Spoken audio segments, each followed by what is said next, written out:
अस्सलाम वालेकुम दोस्तों, मेरा नाम है ग़ुलाम Mustafa. English with HGM channel के साथ एक बार फिर हाज़िर हुआ हूँ दोस्तों। और आज हम एक छोटी सी इमोशनल कहानी के ज़रिए इंग्लिश सीखेंगे।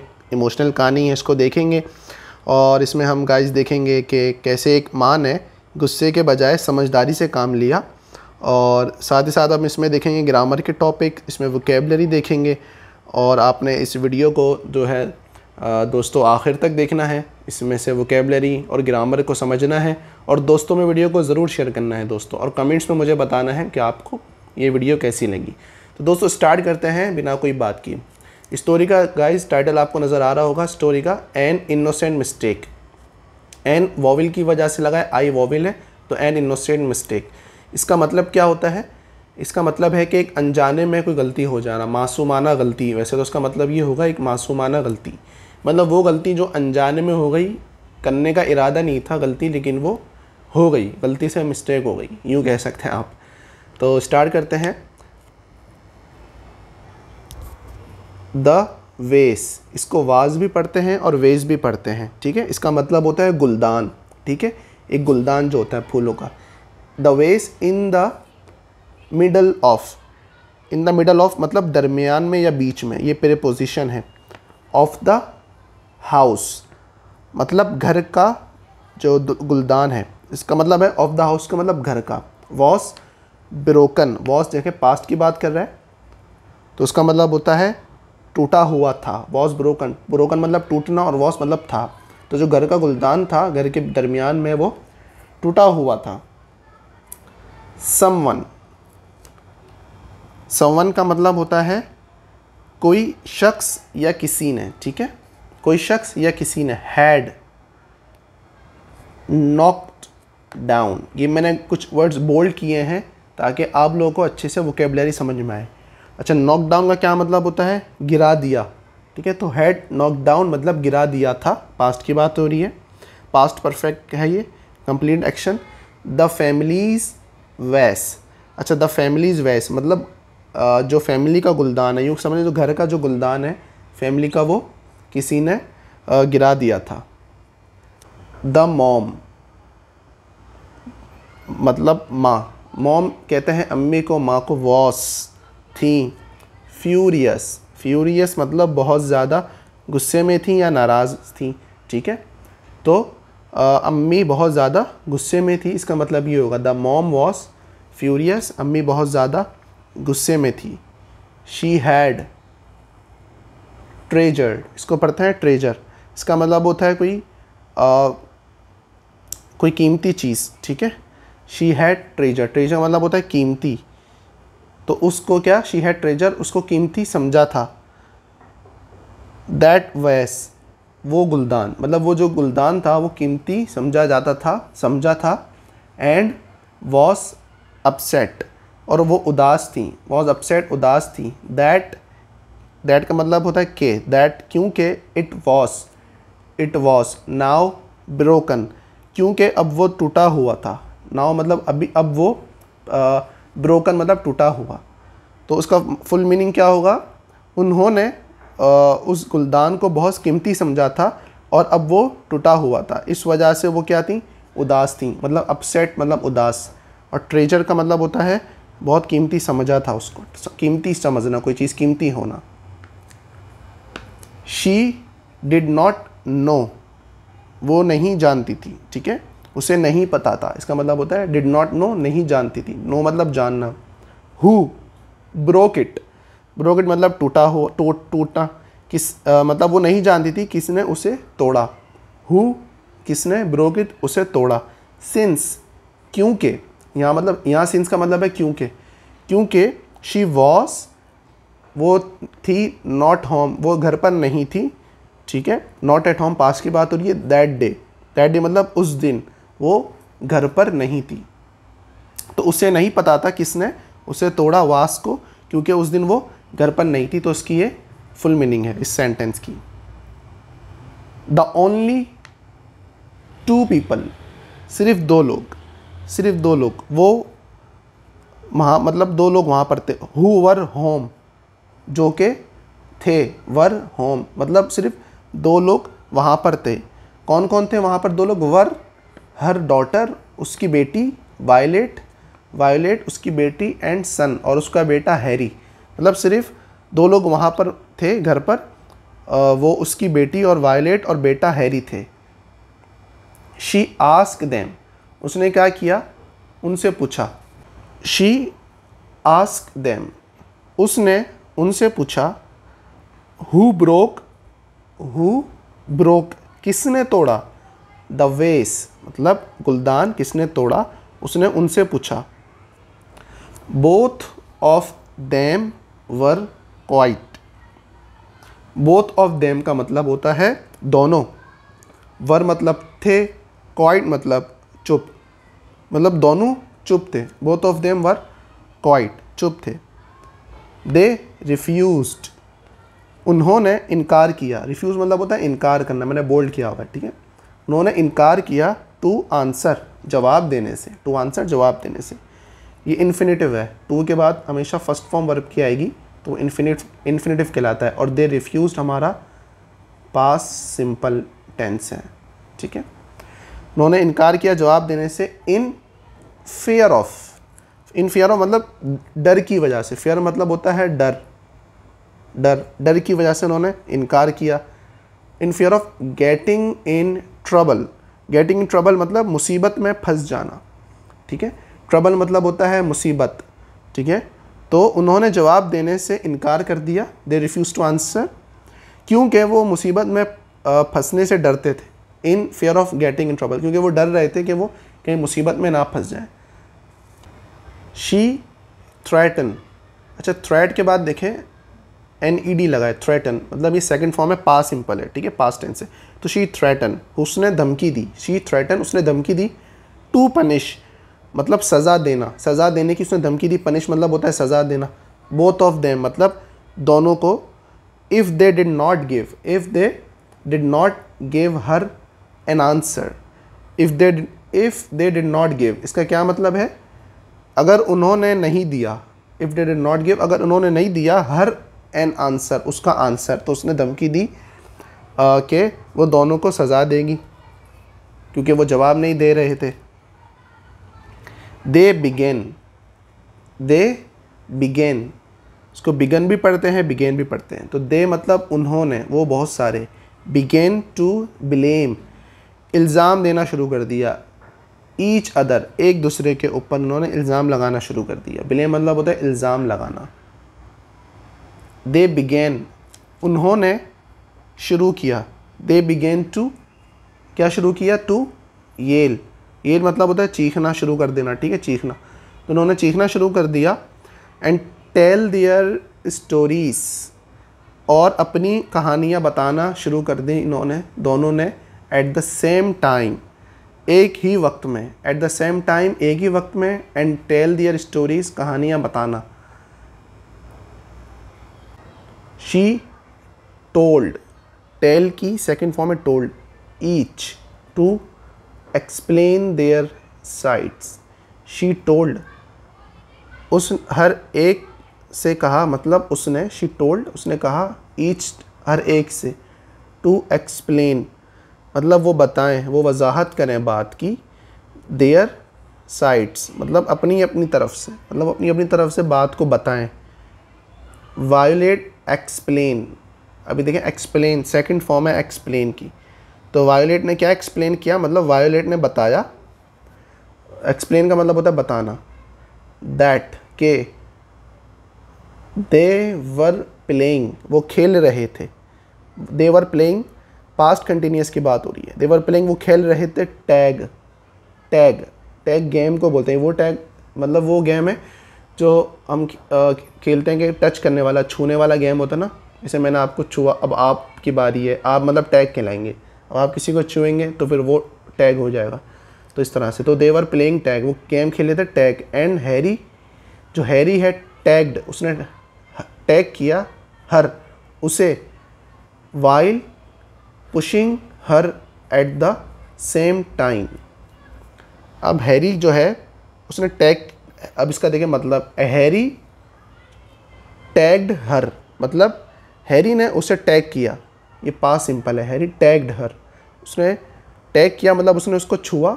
वाइल पुशिंग हर, वाइल पुशिंग हर, इसका मतलब है उसे धक्का देते हुए, ठीक है, उसने टैग किया उसे धक्का देते हुए। वाइल मतलब होता है एक काम करते हुए दूसरा काम करना, धक्का देते हुए। एट द सेम टाइम, उसी वक्त, एट द सेम टाइम उसी वक्त। कॉजिंग हर, जिसकी वजह से। कॉजिंग, कॉज का मतलब होता है किसी की वजह से, कोई रीज़न हो, ठीक है। तो जिसकी वजह से क्या हुआ, टू नॉक द वेस ओवर।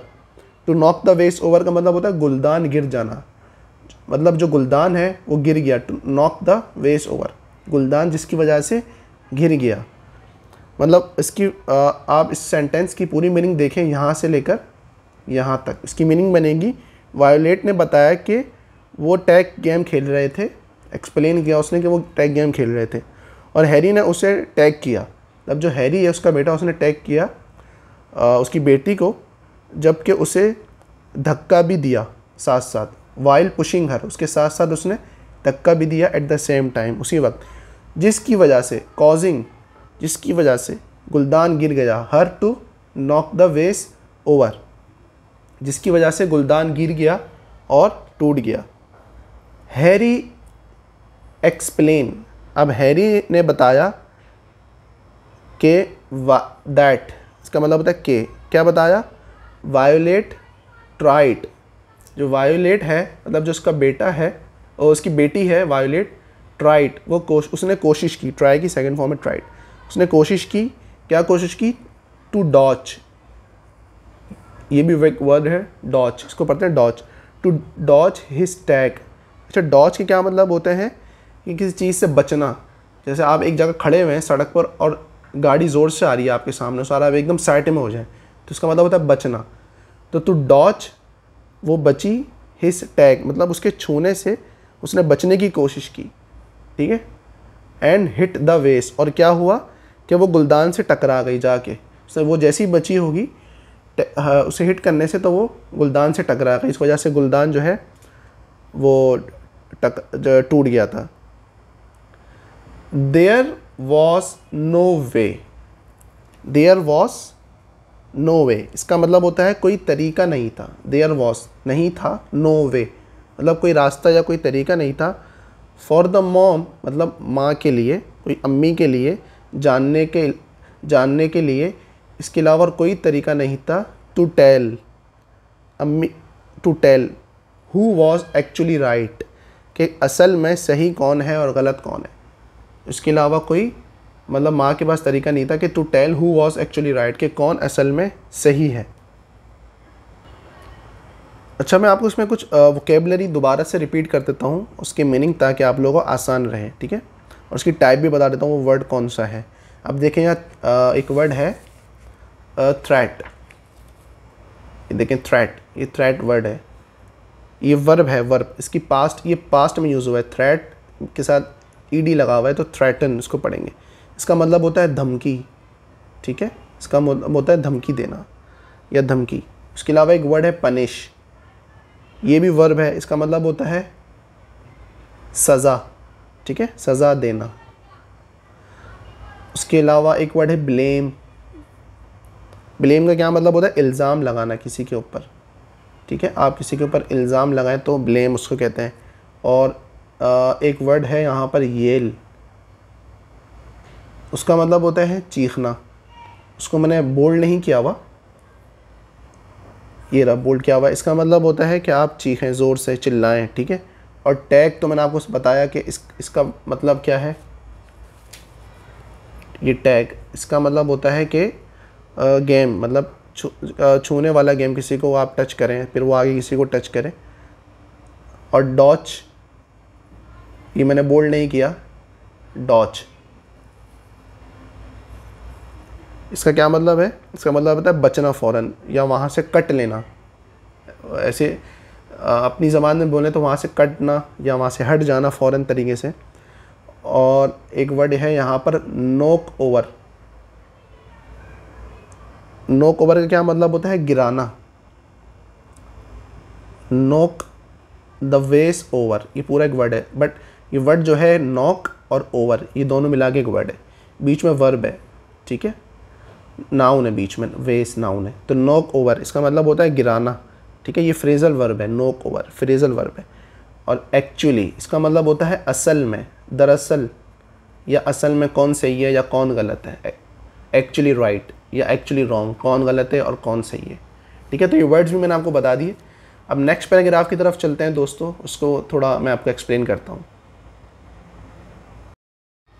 अच्छा, हमारा लास्ट पैराग्राफ है और आखिरी पैराग्राफ है, इसको समझते हैं और इसमें देखते हैं स्टोरी का एंड क्या होता है इसमें। द मॉम मतलब माँ या अम्मी, डिसाइडेड पास्ट सिंपल वर्ब की सेकंड फॉर्म, इसका मतलब है फैसला किया। मॉम ने फैसला किया, क्या फैसला किया? इट वॉस, ये थी, इट वॉस मतलब होता है ये थी, एन इनोसेंट मिस्टेक मतलब एक मासूम सी गलती थी, ठीक है। मॉम ने फैसला किया कि एक मासूम सी गलती थी। इनोसेंट मतलब मासूम की गलती, मासूम गलती थी मतलब एक करने की नहीं थी लेकिन गलती से हो गई। शी डिड नॉट, उसने सज़ा नहीं दी। शी डिड नॉट पनिश, उसने सज़ा नहीं दी। पनिश मतलब सज़ा देना, ठीक है। उसने सज़ा नहीं दी। किसको नहीं सज़ा दी? ईदर ऑफ देम, दोनों में से किसी को, मतलब दोनों में से किसी को भी सज़ा नहीं दी। ईदर मतलब होता है कि सिर्फ एक नहीं, मतलब दूसरे को भी सज़ा नहीं दी। सिर्फ एक बंदे के लिए नहीं, मतलब दोनों को, या दो के अलावा और भी होते तो किसी को भी सज़ा नहीं दी। ईदर ऑफ देम, दोनों में से किसी एक को भी सज़ा नहीं दी। ईदर ऑफ देम, ठीक है। शी जस्ट टोल्ड, टेल की सेकंड फॉर्म है टोल्ड, तो शी जस्ट टोल्ड देम, बस उसने मतलब माँ ने उनसे कहा। She just told them, tell की सेकंड फॉर्म टोल्ड, इसका मतलब होता है कहना। तो क्या कहा माँ ने? Not to play tag, tag game का है, मैंने आपको बताया। क्या कहा कि not to play tag, tag का जो गेम है, मतलब जो गेम है टैग, वो खेलना मतलब दोबारा वो ना खेले। इन द हाउस, घर में वो एनी मोर, के घर के अंदर अब वो नहीं खेले। एनी मोर मतलब अब नहीं वो खेले, ठीक है। हैरी एंड वायोलेट मतलब हैरी उसका बेटा एंड वायोलेट उसकी बेटी। हैड टू बी ये एक पास्ट का मॉडल है। हैड टू मतलब मॉडल होता है, कोई काम करना पड़ा था, ठीक है। आई हैड टू गो, मुझे जाना पड़ा था। तो Harry and Violet had to be का मतलब होता है कोई ज़रूरत थी या कोई उसे चाहिए था। हैड टू बी मोर,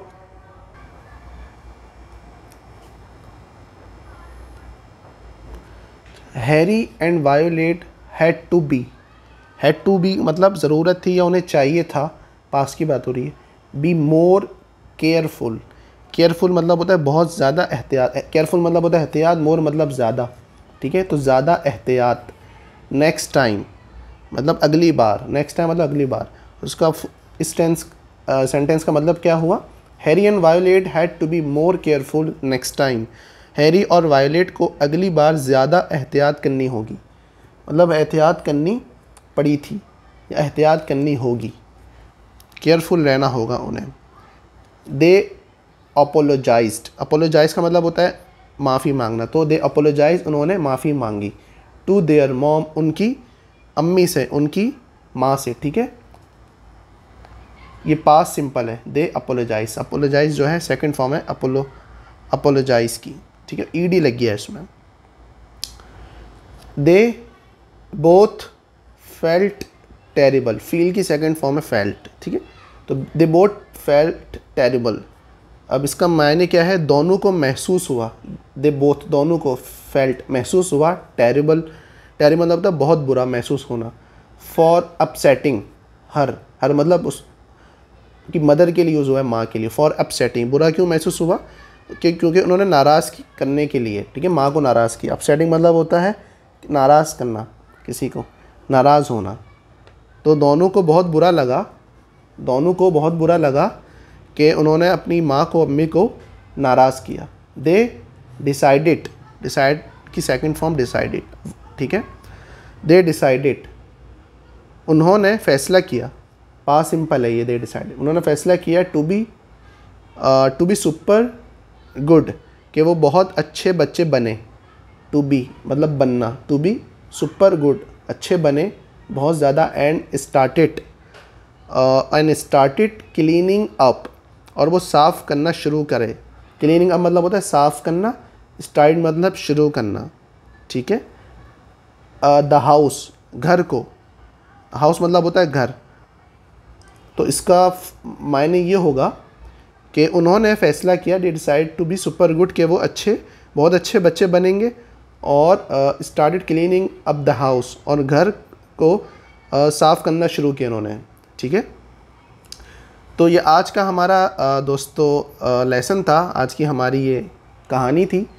अब आप लोग मुझे बताएं कि आप लोग को ये लेसन, ये कहानी कैसी लगी, मुझे कमेंट्स में ज़रूर बताएं।